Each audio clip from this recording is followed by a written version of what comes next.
Welcome to the Pharsyde channel on Business Owner Challenges. Today we are chatting to Elan Lea of Techzoo Corporation about his latest creation, Nagging Panda. Elan, thank you so much for joining us today. My pleasure. Thanks for having me on the show. That's really good to have you. And I know I've already told you this, but I love the name Nagging Panda. So I'd love to hear from you where the idea for the Techzoo came from. So it started off as a much smaller idea than what it's growing into, but we come from an interesting background in creating debtors books, and inside of that business, we at one point we had many tens of thousands of customers. Month we had a whole lot of nagging to do, and when it actually started by, we got in a lot of trouble. I've told this story a few times, but we got in trouble because we called it Nagging Susie, and a couple of ladies appreciate it. So we had to do a quick pivot and then found Nagging Panda. And the name Nagging Susie actually came up because I was explaining it to somebody. I was saying, this is what we're going to go do. He said, oh, it's like the Nagging Susie that I've got at my office. And that's where that original thought had come from. Then we got too much backlash and changed it. Well, it was a good pivot. I think you're going to get a lot more positive responses for the panda. They're very cute. I love your pandas. We agree. Thank you. Well, you kind of did answer my next question, was how you got into this in the first place. But I am interested to know, because I know that your background is music. Yes. So I would love to know how you went from music to dealing with debtors books to creating technology. So it's a very interesting story, that one. So my music career was an interesting time of life, and it feels like 100 lifetimes ago at this point. The switch actually happened. I was living in America, and I was touring and doing all the things that a musician's supposed to go and do. I used to consider it work, and now I think about it quite differently. The space that I was in was interesting. I was doing okay in music and giving it a full go. I'd done it for like 20 years or something at that point. And an opportunity had come up with one of my best friends who was in South Africa, and he manufactured cell phones. And what he used to do was he used to take a celebrity and sort of co-brand a particular model of phone and put it out. And he was doing very, very well, very successful. And he had a concept around how to grow a debtors book. And I was just at a point in my music career where it was sort of, can I get to that next level, or is it looking like not so much? My buddies became very famous actually out of music. I don't know if you guys know Bastille, or the band Bastille. They became very, very well-known people. And some of the other people that I was working with at the time had become super successful. And I was looking at it going, well, maybe there's a different path for me. So the opportunity with my buddy that was involved in cell phones, I kind of took that with both hands, and then the path grew forward, and it looked like it was the right choice, because eventually I didn't feel like I was fighting against the current anymore. Now it feels like I'm flowing with it. Oh, so you found something you fit into better. Yeah, it's an interesting thing when you find the right thing for yourself. What comes of it, and without going into things about talking about the universe and or that realm of discussion, but it's more like when you find something that you're supposed to do, the doors open. Nice. Yeah, it's true. I don't know. Feels like a better fit. Like you say, I don't know about the universe and the esoteric side of it, but it definitely seems like when you find something you're truly passionate about, you at least notice the doors. They were probably open all along, but now you actually start seeing them, which is, it is exciting. Right. The other thing, just like, there is one other interesting point on that, is like in the creative industry and places like that, you need to self-promote, and it's a different thing to promoting your business. Promoting a business is less self-promotion and more product or business or how it can help. Music, something like that, it's very much self-promotion, and it's now you're trying to promote yourself as opposed to a product, but you have to look at yourself like a product. So it's slightly different. in terms of how you go about it and how you try and get that step ahead. And I just feel like maybe it was just for me, but promoting business is easier and easier. It's easier to approach you and find the synergy quickly. Yeah, you know what? It's true. It's an interesting thing because I found it in my own business. We've been around 15 years now. When when I started, it was just me. And when Yes, it's just you are promoting yourself even though you have a business, because people ask you, well, how is this going to be done? Or who's going to be doing my books? Or who's going to be doing my right. tax return? And as well, me and me and me. So it is very much a self-promotion. You have to get people to trust you Right. because you're the business. And then as it grows, it changes because now you've got a team, and then you can sell so much more than just yourself. And it is a Yes. lot easier to sell a team.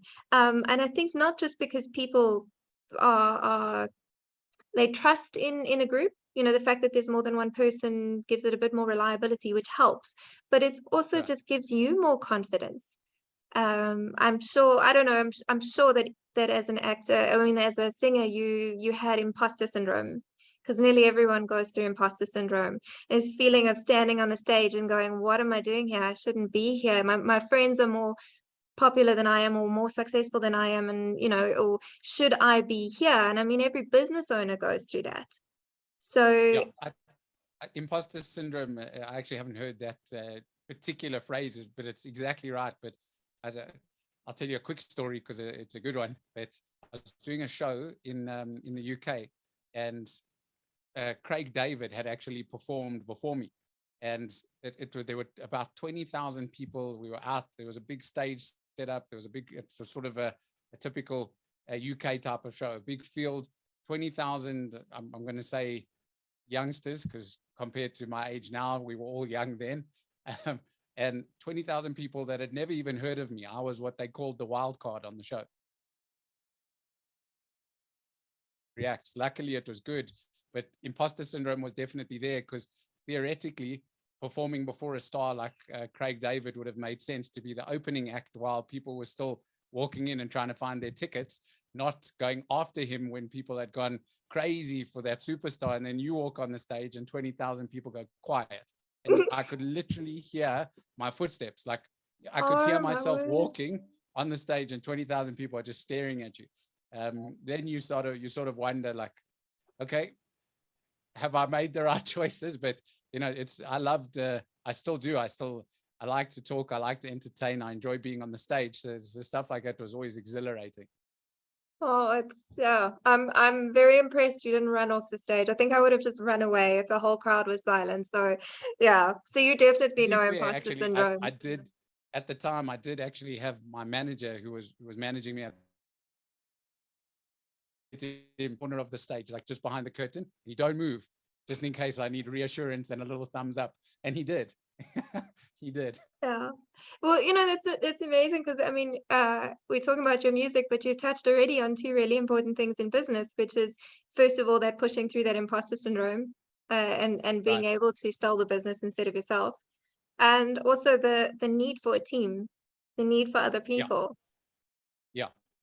So I one of the hardest things that I've done in my business career, which it's going on a couple of years now, is to find the right people and to find the right mix of people. Um, One of the things that I learned, uh, let's call it the hardest and the quickest, was if you've got the wrong people in your team, it's Mm. more detrimental than not having someone. So the wrong person will hurt you worse than not having anyone. Um, but the right people will lift you far higher than you could ever have imagined. Because if you can trust people and you can trust them to think and trust them to do their task. And in a smaller team, you're trusting people with much more than in a Mm. bigger team. Bigger teams, you'll have different layers to it, and executive levels and management levels and then staff levels. But in small teams where, especially when you're working closely with an entrepreneur, the people around need to be able to contribute. And the Yes. contribution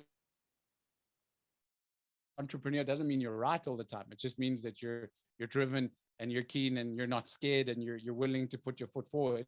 But other people can contribute and be very key in getting to where you need to be. It's so true. It's so true. I also unfortunately didn't learn the lesson fast, but also one of the hardest learned lessons, I think, was building the right team. I went quite fast into outsourcing some work, and I made a lot of mistakes, and then Yeah. it was such a bad experience that I then went the other way. I was like, no, I'm not giving. I'm just going to do everything. I'm not going to trust anyone. If I want something done right, you do it yourself. You know, Do it yourself. Yeah. which, yeah, so all that happened was I just burnt out. So that doesn't work. You got to No. find your team and find your Yeah. right people. And burnout, like you've said before, it's a real thing. And I think that one of the worst things about a burnout is that you don't realize that it's happening until you're burnt out. Yeah. So only when you get to that day that you wake up in the morning and you just think to yourself, I don't know how to carry on, or it's really bad that only then do you realize that it's happened. Until then, you're in the fight, and you're just going through the motions. And like you say, potentially just taking on way too much stuff. Yeah, it is. It's true. It's insidious like that. It's something you think you're just tired or you're just stressed or it's just a hard job. It'll pass. Yeah, but in fact, a lot of people don't even know that the very first stage of burnout is actually excitement. It's engagement. So you take on a new I didn't know challenge that. because it's exciting. So you take on something because it's new, but you've actually just added to your burdens. And the first phase is actually to throw yourself into something completely. So it actually feels great in phase one. Yeah. So yeah. Interesting. Sure. I didn't know about that, but then I better be careful because I find myself excited and throwing myself in a lot. I think you're good. You've formed your team. You've made your mistakes already. I don't think you have to. As long as you keep I think focusing we'll be okay now. on your balance, life balance. What do they call it? Work-life balance. Sure. That's important. So I agree. what would you say has been your biggest challenge in building up Techzoo Corp and Nagging Panda? It's a good question. One of the, when it comes to technology and creating something that will actually, in a positive way, impact existing business workflows, one of the hardest things to do is iterate quickly enough and find what you should do first. So one of the things that I pride myself on, and it's something that we instill in Techzoo, is that we listen to the market. There's no point in me carrying on and building what I think I need to build for the market, but not listening. And when the market says, actually, no, I need something different, or can you adjust slightly differently, or whatever the right things are, is not listening. So one of the call it a challenge is that you need to make sure that you carry on your path on what you're trying to create while you listen and iterate accordingly. So prioritization becomes one of the hardest things to do. We've got 4,000 ideas for how to grow the business, how to move it forward, how to get the next product out, how to do all of that stuff. But there's a level at which you have to maintain, and you have to make sure that you're giving the market what they want at the same time. And I think that's one of the bigger challenges, is to make sure that we provide the service, provide the right Nagging Panda, let's call it Nagging Panda automation and functionality, while still being able to take us forward and getting ahead as quickly as we can. Yeah, that is quite a big challenge. I suppose it's something, but it's funny, you're not the first business owner who's told me, listen to the market, listen to your clients. I think a lot of people make the mistake of making what we know the client needs, but it's not Yeah, necessarily what the client realizes they need. It's not what they want. yeah, and it's And very it's, important that yeah, it's you've got to super, do super both. important. Yes, You've got to you've got to solve the provide. problem they actually have, but give them what they're asking for. Yeah, I agree. And I'd say it's a fool's journey if you don't listen to the market. For something like Nagging Panda, it becomes a bit simpler to listen to the market because we're providing a product that solves problems in industry. It's not a guessing game. So when we listen, it's sort of, Elan, could Nagging Panda provide a reminder for me every day that I get a report about who I'm going to remind, for example? That's not difficult. It's something where we're listening. There's a request. It would make sense for everybody. People would like the ability to turn it on or off, and we can provide it. Where it becomes fascinating is, when you're tackling big subjects that will create good change, potentially even be disruptive, but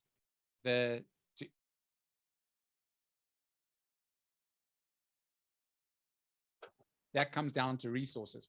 Now, if we were all the size of Microsoft with unlimited budgets and all of that kind of stuff, you could put 10,000 developers in a room and we could knock it out in a day.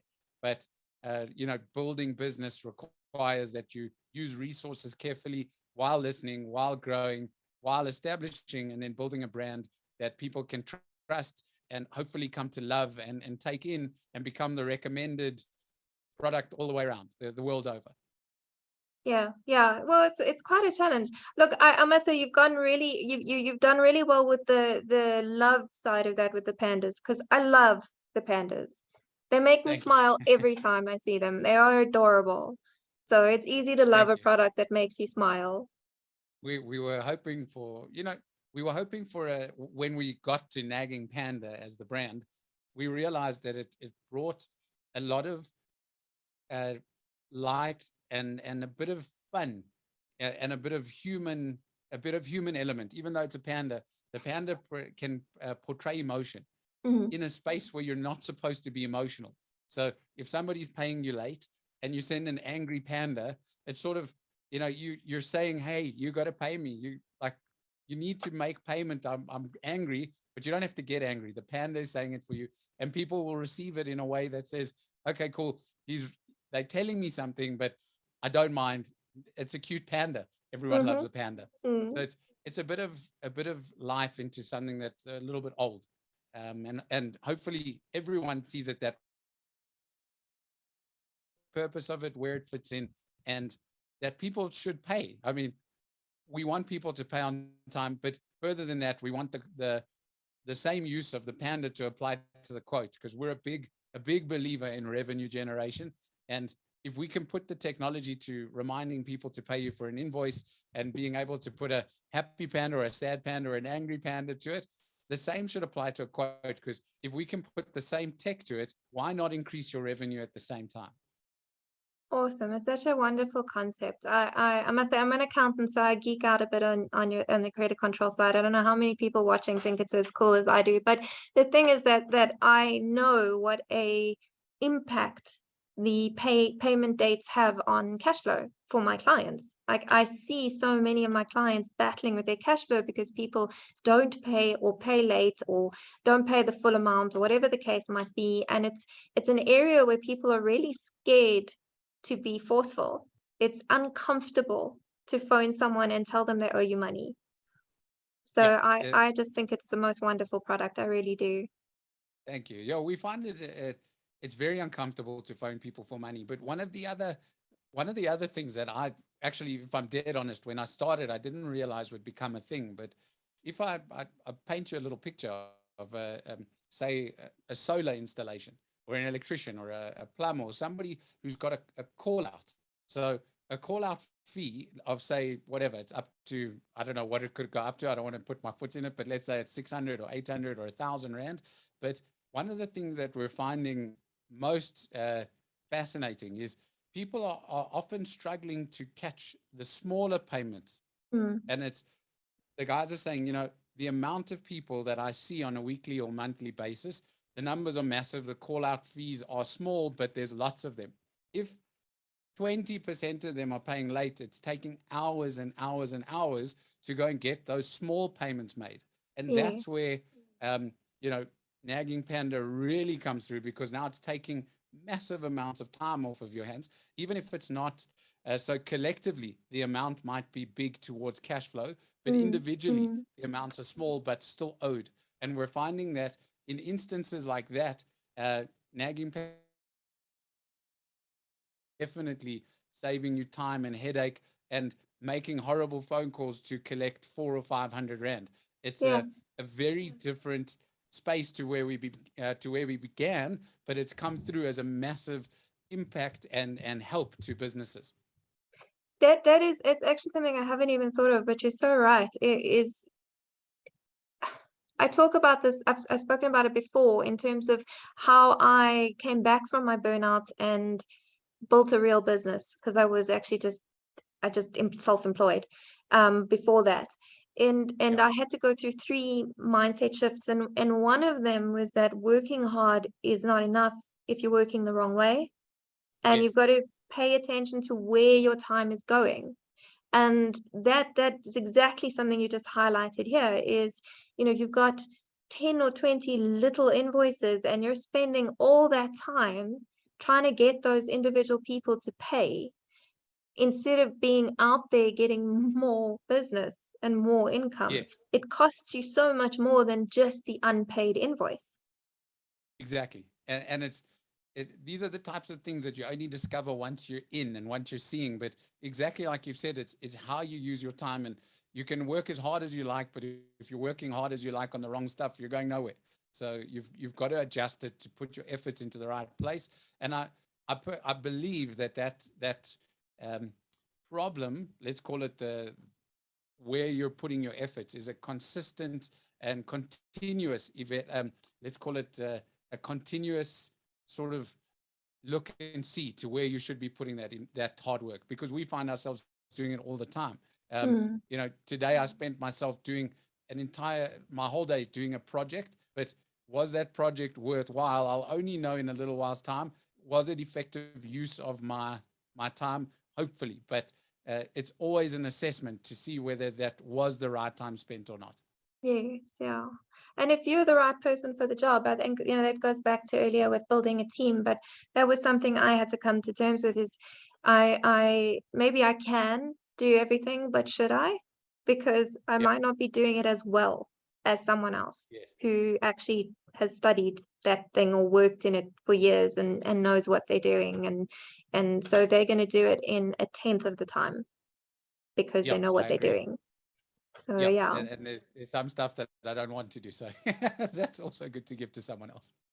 Well, that I speak about outsourcing a lot because I'm like, why not give a task that you hate, that's taking your time, give it to somebody else who loves it, and then you're both happy because you both Yeah, can work on something you enjoy and you're good at, and things get done faster and better. And instead, we sort of go around in circles, procrastinating on the tasks we don't like, and wasting our time, and yeah, just not getting anywhere. exactly right. Hence the synergy. That's what I love about all of this, the synergy.